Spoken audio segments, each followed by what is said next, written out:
नमस्कार मित्रों, astro talkies में आप सभी का स्वागत है। मंगल देव राशि परिवर्तन कर चुके हैं। उन्होंने 22 अक्टूबर को अपना राशि परिवर्तन किया है। अब वह बुध की राशि को छोड़ करके शुक्र देव की राशि में प्रवेश ले जा चुके हैं। अब शुक्र के साथ जो मंगल का जो संबंध है वह बहुत ही अद्भुत है। मंगल जहां क्रोध को रिप्रेजेंट करते हैं, आपके बल को रिप्रेजेंट करते हैं, सेना को प्रेजेंट करते हैं, भूमि को प्रेजेंट करते हैं, छोटे भाई को प्रेजेंट करते हैं, वह अब तुला राशि में यानी कि शुक्र की राशि में प्रवेश ले जा चुके हैं। यहाँ पर मंगल का कुछ काम, कुछ बैलेंसिंग बनाने का भी रहेगा कि सबको बराबरी का यहाँ पर पद मिले। तो यह जो मंगल देव हैं, बहादुरी के प्रतीक हैं, आपकी वीरता को दिखाते हैं, आपकी बातचीत में एक दम्भ को भी दिखाते हैं। उन्होंने राशि परिवर्तन किया है।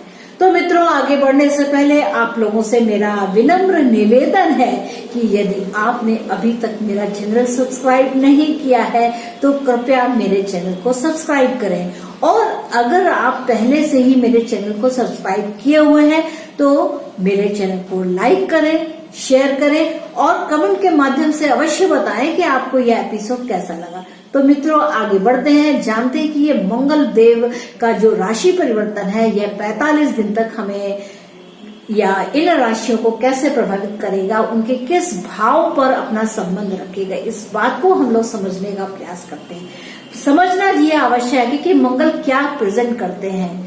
मंगल आपकी वीरता को प्रेजेंट करते हैं, आपकी बहादुरी को दिखाते हैं, आपकी ब्रेवरी को दिखाते हैं। मंगल का संबंध भूमि से है, मंगल का संबंध सेना से है, मंगल का संबंध क्रोध से है, लाल रंग की वस्तुओं से है। और अगर आपका मंगल कहीं कुप्रभाव लेता है या दुष्प्रभाव देता है तो ऐसे में आप भूमि शयन करें। यह एक ऐसी रेमेडी है कि अगर आप भूमि शयन करते हैं तो जिस प्रकार माता संतुष्ट होती है, जब एक बालक उसकी गोद में लेटता है तो माता को भी संतुष्टि होती है और साथ ही साथ उस बालक को भी संतुष्टि होती है कि वह अपने माँ की गोद में है। तो ऐसे में एक सबसे कारगर रेमेडी है, अगर आपको मंगल के दुष्प्रभावों से बचना हो तो जमीन को साफ रखें, जमीन का नित आप उसका चरण स्पर्श करें क्योंकि आप उसके ऊपर चलते हैं। दूसरी बात यह कि अगर आप हो सके तो आप अगर भूमि शयन करें तो यह बहुत ही अच्छी रेमेडी होगी। तो मित्रों, आइए आगे बढ़ते हैं, देखते हैं कि समस्त 12 राशियों पर इसका क्या प्रभाव रहने वाला है। तो सर्वप्रथम चलते हैं हम मेष राशि पर। तो मेष राशि के जो स्वामित्व है वह मंगल देव के पास है और मंगल देव बैठे हुए हैं शुक्र की राशि तुला में। तो यहाँ पर क्या है, शुक्र की राशि में बैठ करके मंगल देव अपने ही तन भाव को देख रहे हैं। यानी कि यहाँ पर आप देखेंगे कि जो मेष राशि के जातक हैं वह इस समय पर अपने थोड़े से फिजिकल बॉडी पे ध्यान देंगे, यानी कि अपने फिजिक को मजबूत करने का काम करेंगे। साथ ही साथ अगर दृष्टियों के माध्यम से देखें तो मंगल देव की जो चौथी दृष्टि है वह जाती है उच्च की राशि यानी कि 10वें भाव में जाती है। तो 10वें भाव में यानी कि कैरियर के क्षेत्र पे यहाँ पर विकास दिखता है। जहां तक बात करें, यहाँ पर खान पान में भी आपकी रुचि में परिवर्तन अवश्य होंगे। तो यह मंगल देव है, शुक्र की राशि है, यहाँ पर शुक्र देव का भी रोल बढ़ जाएगा कि शुक्र देव ही इस राशि को कंट्रोल करने वाले हैं। शुक्र देव आपकी वाणी से संबंध रखते हैं, आपके सप्तम भाव से संबंध रखते हैं, यानी कि जीवन साथी व्यापार से संबंध रखते हैं, आपके खान पान परिवार से संबंध रखते हैं। यहाँ पर शुक्र का होना, शुक्र की राशि में होना और शुक्र देव का स्वयं मंगल की राशि में होना यानी कि वृश्चिक राशि में होना, तो यह क्या है, एक स्थानीय परिवर्तन भी देता है। यानी कि शुक्र की राशि में मंगल है और मंगल की राशि में शुक्र है, तो ये भी एक अद्भुत सहयोग है। ये बहुत ही लाभकारी है। सप्तम और अष्टम का है, अचानक कुछ बहुत ही बेहतरीन परिणाम यहाँ पर दिखलाई देते हैं। आगे बढ़ते हैं, चलते हैं वृषभ राशि पे। वृषभ राशि की बात करते हैं तो वृषभ राशि के जो जातक हैं यानी कि इनका भी स्वामित्व शुक्र देव के पास है और मंगल देव बैठे हुए हैं आपके कहा जाए तो यह 6ठ भाव में विराजित है।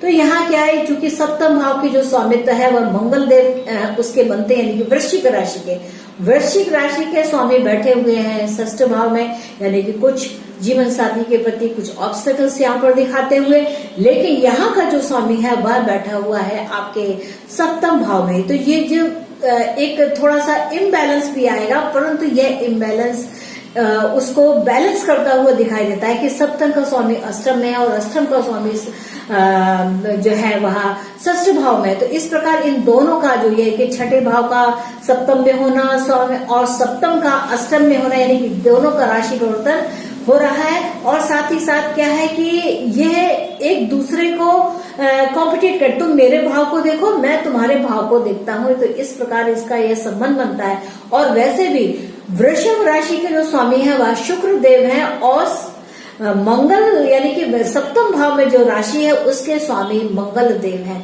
तो शुक्र और मंगल की यह अद्भुत अद्भुत है। भले ही थोड़े बहुत आपके विचारों में भिन्नता है, लेकिन काम जो है वह सार्थक ही होगा।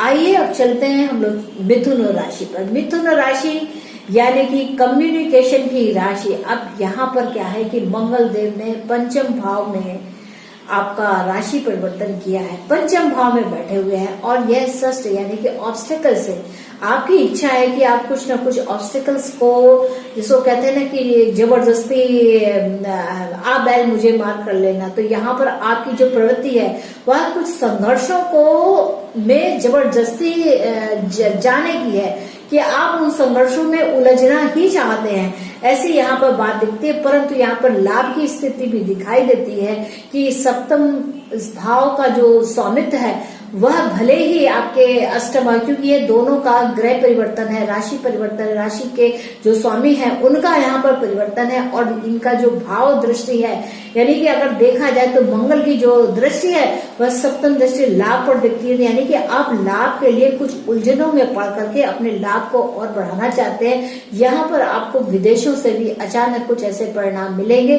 क्योंकि देखिए मंगल की जो अष्टम दृष्टि है वहां पर राहु भी विराजित है। तो ऐसी स्थिति में विदेशों के संपर्क में आप कुछ उलझन युक्त या कुछ गर्म मिजाज युक्त आप कार्य यहाँ पर कर सकते हैं, क्योंकि राहु देव है, शुक्र की राशि में विराजित है और मंगल का यहाँ पर दृष्टिपात होना वह भी अष्टम। तो कुछ चमत्कारिक या अकस्मात जिनके बारे में आपने सोचा ना हो, ऐसे परिणाम यहाँ पर देखने को आपको मिलेंगे। आइए बात करते हैं चंद्रमा की कर्क राशि को लेकर के। तो चंद्रमा की जो कर्क राशि है, यहाँ पर जो मंगल देव है वह आपके चौथे स्थान पर विराजित है।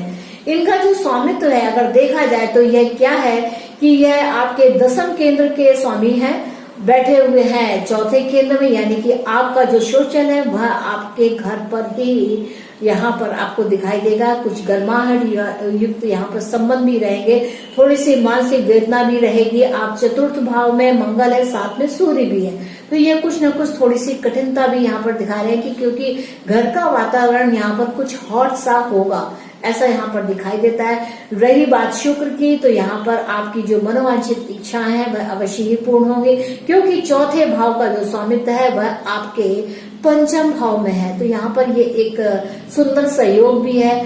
तो इसको कहा जाएगा कि भले ही थोड़ा सा हॉट टेम्पर्ड यहाँ पर मन मस्तिष्क रहे, लेकिन जो आप कार्य करना चाहते हैं उस कार्य में यहाँ पर सिद्धियां दिखाई देती हैं। बात करते हैं सिंह राशि की। तो ये सिंह राशि को अगर हम देखते हैं तो सिंह राशि के जो स्वामित्व है वह तृतीय भाव में है, यानी कि सूर्य देव तृतीय भाव में है और वही मंगल देव भी तृतीय भाव में। तो यहाँ पर क्या है कि आपके भाई बहनों के संबंध में यहाँ पर विचार विमर्श उतना अच्छा नहीं है। आप अपने भाई बहनों से कुछ दूरियां बना के रखेंगे, उनके ऊपर आप अपने प्रभुत्व को साबित करना चाहते हैं कि सूर्य मंगल की युति है, क्योंकि सूर्य और मंगल आपके चौथे स्थान के स्वामी हैं, साथ ही साथ क्या है यह आपके भाग्य स्थान के भी स्वामी हैं और बैठे हुए तृतीय भाव में। यहाँ पर माता के संबंध में और भाग्य या पिता के संबंध को लेकर के आपके मन के अंदर एक विशेष प्रकार की ज्वाला जल रही है, जो सूर्य और मंगल का तृतीय भाव में बैठना, यानी कि अपने छोटे भाई बहनों के साथ संबंधों में मधुरता का कम होना है। तो जैसे मैंने एक रेमेडी बताई है कि आप अगर भूमि को अधिक महत्व देंगे, उसका स्पर्श करेंगे, उसके आशीर्वाद लेंगे, अपनी माता का आशीर्वाद लेंगे, तो आपकी यह समस्याओं की कुछ समाधान यहाँ पर निश्चित रूप से निकल सकते हैं। आइए बात करते हैं कन्या राशि की। तो कन्या राशि के संबंध में कहा जाए तो मंगल देव आपके द्वितीय स्थान पर हैं। अब द्वितीय स्थान पर मंगल देव का होना यानी कि आपकी बातचीत में कुछ अधिक कठोरता के साथ, यानी कि जो कहा है वह सॉलिड कहा है। और चूंकि सूर्य भी यहाँ विराजित है, यानी कि आप विदेशों के संबंध को लेकर के यहाँ पर जो आपका भाव है वो बहुत सॉलिडनेस के साथ है। यहाँ पर अगर आप देखेंगे कि ये जो मंगल देव हैं ये आपके अष्टम भाव को भी देख रहे हैं, और अष्टम भाव आप अपने आप में मेष राशि है, यानी कि वह विरासत के भाव को भी देख रहे हैं। यहाँ पर आपको अकस्मात से कुछ विरासती भाव भी मिल सकता है। और अष्टम दृष्टि की बात करें तो यहाँ पर भाग्य के अंदर एक विशेष प्रकार का जागरण यहाँ पर दिख रहा है, जैसे अंगार फूट के आता है। जैसे हम वो दिवाली में एक पटाखा अनार चलाते हैं तो क्या होता है, वो मंगल और राहु का प्रतीक है।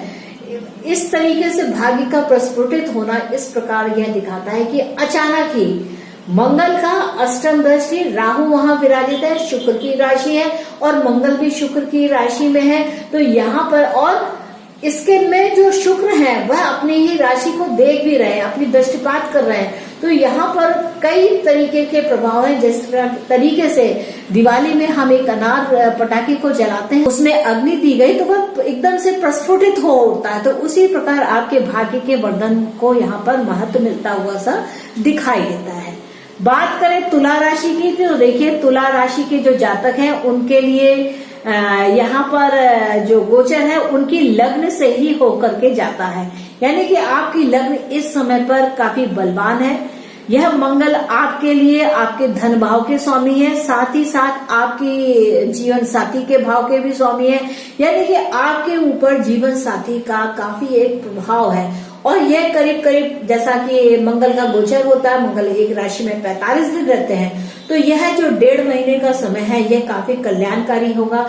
यहाँ पर अगर हम उच्च दृष्टि की बात करें तो मंगल की जो उच्च दृष्टि है यानी कि चौथे भाव में पड़ती है, तो हॉटनेस तो है, क्योंकि दृष्टि आपकी जो है वह चौथी दृष्टि है। तो आप यहाँ पर मंगल के उच्चता के परिणाम मिलेंगे। हो सकता है कि इस समय पे आपको भूमि भवन वाहन से संबंधित कोई ऐसे कार्य में आपकी रुचि उत्पन्न हो, आप उसके लिए कार्य करें, कुछ खर्च करें, ऐसी स्थितियां यहाँ दिखाई देती है। वृश्चिक राशि की अगर हम बात करते हैं तो वृश्चिक राशि वाले जो जातक हैं उनके लिए उनकी राशि का स्वामी तुला राशि में यानी कि द्वादश भाव में है। तो ऐसी स्थिति में क्या है कि आपका जो मन है वह कहीं ना कहीं विदेशों से संबंध रखता है। आप विदेशों में बहुत उत्तम कार्य करेंगे। आपकी जो भाग्य का या षष्ठ भाव पर नौकरी वगैरह के संबंध में यहाँ पर विशेष अवसर मिलेंगे जो कि विदेश में ही होंगे, क्योंकि षष्ठ भाव जो आपका सेवा का भाव है उसके स्वामी मंगल देव और यह द्वादश भाव में बैठे हैं। तो यह विदेशों से संबंध बनाते हैं, आपकी लग्न विदेश से संबंध बनाती है। आपका जो सेवा का भाव है वह मंगल है और यह भी विदेशों से संबंध रखता है, अपने भाव को देख रहा है। तो ऐसी स्थिति है। और साथ ही साथ क्या है, यह मंगल की जो चौथी दृष्टि है वह तृतीय भाव में जाती है। आपको इस बीच में कुछ यात्राएं भी करनी पड़ सकती है, जो कि छोटी दूरी की यात्राएं होंगी, क्योंकि यहाँ पर गुरु, शनि और साथ ही साथ मंगल की भी दृष्टि यानी कि तृतीय भाव में 3 ग्रहों का प्रभाव यहाँ दिखाई दे रहा है। और इसकी वजह से आपको कुछ छोटी बड़ी यात्राएं भी करनी पड़ सकती है। लाभ की स्थिति बहुत अच्छी है, यहाँ पर आपको भाग्य का बल मिल रहा है, आपको लाभ यहाँ पर मिलता हुआ दिखाई दे रहा है। बात करते हैं धनु राशि की, तो देखिए धनु राशि वाले जो जातक है उनके लिए यह जो मंगल है वह एकादश भाव से गोचर कर रहा है, यानी कि तुला राशि एकादश भाव में पड़ती है और यह आपके संतान भाव का स्वामी है, साथ ही विदेश भाव का भी स्वामी है। तो यहाँ पर क्या है, संतानों के सहे आपको यहाँ पर लाभ की संभावना है। आप जो इच्छा कर रहे हैं वह आपकी यहाँ पर पूर्ण होती हुई दिखाई रही है। 45 दिन कुछ विशेष होंगे संतान को लेकर के, क्योंकि यहाँ पर जो संबंध पड़ रहा है मंगल अपनी ही राशि को देख रहे हैं, पंचम एकादश भाव से पंचम भाव को देख रहे हैं। तो यह एक सुंदर स्थिति है। आपकी इच्छाएं, आप अपने इच्छाओं को बड़ी मेहनत से, बड़ी लगन से उस कार्य को पूर्ण करने में निश्चित तौर से सफल होंगे। और गुरु की जहां तक बात की जाए तो गुरुदेव मार्गी अवस्था में द्वितीय भाव में, तो यहाँ पर आपकी वाणी में विशेष प्रकार की एक तेज होगा, एक उत्तेजना होगी, और जिसके बल पर, क्योंकि मंगल की चौथी दृष्टि भी आपके द्वितीय भाव में जा रही है, तो यहाँ पर आपके वाणी के अंदर एक विशेष प्रकार का प्रभाव होगा, जो सीधी सच्ची और सही बात होगी, प्रभावशाली बात होगी, वह आप यहाँ पर कह पाने में सक्षम होंगे। बात करें अगर हम मकर राशि की, तो मकर राशि वाले जो जातक हैं उनके लिए ये जो मंगल है वह आपके 10वें भाव से जाते हैं। यानी कि यहाँ पर क्या है कि 10वें भाव पर होने से आपके सोशल स्टेटस में एक मंगल वाला प्रभाव होगा कि आपकी बात को लोग देखेंगे, कहेंगे कि काफी उत्तेजक है, काफी वाणी में इनके एक प्रभाव दिखाई देगा जो कि थोड़ा उच्चता के साथ वाला होगा। यहाँ पर अगर हम शनिदेव की बात करें तो शनिदेव आपके ही भाव में है, यानी कि लग्न भाव में ही स्थित है, मकर राशि में ही स्थित है। लेकिन मंगल की चूंकि चौथी दृष्टि आपके मकर राशि में पड़ती, तो यहाँ पर उच्चता तो है, तो यहाँ पर क्या है, मन के अंदर कुछ संघर्षशीलता भी यहाँ पर दिखलाई देती है, क्योंकि शनि और मंगल का संबंध है। हालांकि शनि अपनी ही राशि में है, मार्गी है, और मंगल का चौथी दृष्टि से आपकी राशि में देना, तो यहाँ पर कुछ ना कुछ एक संघर्ष भी है। तो शनि और मंगल जब भी अपना संगम करते हैं तो एक संघर्ष को भी उत्पन्न करते हैं। तो ऐसी स्थिति में मन के अंदर थोड़ी सी संघर्ष भी रहेगी। यहाँ पर आपको विचार उत्तेजक आ सकते हैं, आपके मन के अंदर थोड़ी सी अशांति भी रह सकती है। बात करें अगर हम कुंभ राशि की, तो देखिए कुंभ राशि वाले जो जातक है उनके लिए यह जो मंगल है वह आपके 9वें भाव से हो करके जाता है, यानी कि भाग्य भाव से इनका भ्रमण है। और यह जो स्वामी है यह आपके कैरियर के स्वामी है, साथ ही साथ यह आपके लिए आपके तृतीय भाव के भी स्वामी है, यानी कि मेहनत आपको बहुत करवा रहे हैं ये मंगल देव। और आपके कैरियर में भी यहाँ पर कुछ परिवर्तन दिख रहे हैं। यहाँ पर हो सकता है कि आपको विदेशों से कुछ अच्छे यहाँ पर अवसर मिले, जहाँ पर आप अपने कार्य व्यवसाय को चमका सकते हैं। जब यह मंगल 45 डेज के बाद, 45 दिन के बाद वृश्चिक राशि में ही आ जाएंगे, तो यहाँ पर निश्चित तौर से आपके कैरियर को लेकर के बड़े ही सार्थक और अच्छे परिणाम दिखाई देंगे। बात करें अगर हम मीन राशि की, तो मीन राशि वाले जो जातक हैं उनके लिए यह गोचर उनके 8वें भाव से जाता है। 8वें भाव में अचानक से परिणाम मिलते हैं। यहाँ पर यह बात ध्यान देने की होगी कि यहाँ पर कुछ अकस्मात मिलने वाले परिणाम होंगे, और भाग्य का अभी यहाँ पर आपको सहयोग मिलता हुआ सा कुछ कमजोर दिख रहा है। इस समय पर आपका भाग्य आपका साथ नहीं दे रहा है, कुछ अकस्मात होने वाली घटनाएं हो रही हैं। अगर आप वाहन चलाते हैं तो इस बीच में आप सावधान रहें कि आप वाहन बहुत ही सावधानी के साथ चलाएं, क्योंकि ये जो मंगल है 8वें भाव में विराजित है, यह कुछ न कुछ अचानक से देने वाले, ब्लड से रिलेटेड कुछ परिणाम देने वाले होते हैं। तो ऐसे में आप ध्यान रखें कि ऊंचाइयों पर आप अपना ध्यान रखें। आप वाहन चलाते हैं तो अपना अवश्य ध्यान रखें। और मंगल की एक विशेष रेमेडी, जैसे मैंने स्टार्टिंग में आप लोगों को बताई है कि मंगल को खुश करना है तो भूमि से संबंध रखना बहुत आवश्यक है। जितना ज्यादा या कभी कभी अगर आप मंगल को महत्व देते हैं, यानी कि भूमि का चरण स्पर्श करना, भूमि को साफ रखना, भूमि पर लेटना, तो इस प्रकार ये जो मंगल है, जिस प्रकार माता को एक सुख मिलता है जब उसका बालक उसकी गोद में लेटता है, और उस बालक को भी सुख मिलता है कि वह अपनी माँ की गोद में लेटा हुआ, तो मंगल एक प्रकार से भूमि पुत्र हैं। और इन भूमि पुत्र की संतुष्टि कैसे हो सकती है जब हम इस प्रकार की रेमेडी को अपनाते हैं। तो भूमि से निश्चित तौर से संबंध रखें, साफ रखें, और उस पर आप आवश्यकता पड़ने पर शयन भी करें, और उसका चरण स्पर्श तो आप अवश्य ही करें। तो मित्रों, ये तो बात थी मंगल के राशि परिवर्तन को लेकर के, और आशा है कि आपको मेरा यह एपिसोड अच्छा लगा होगा। और आपने अगर इस एपिसोड को एंजॉय किया है तो please do like, share and subscribe my channel astro talkies, और मिलेंगे जल्द ही किसी और विषय को लेकर के। तब तक के लिए अपना ध्यान रखें, अपना ख्याल रखें, और हाँ, मंगल की जो रेमेडी बताई है वह अवश्य ही करें। तो मित्रों, मुझको आज्ञा दीजिए, मिलेंगे नेक्स्ट एपिसोड में किसी और विषय को लेकर के। तब तक के लिए नमस्ते, और मेरा चैनल जरूर सब्सक्राइब कीजिए।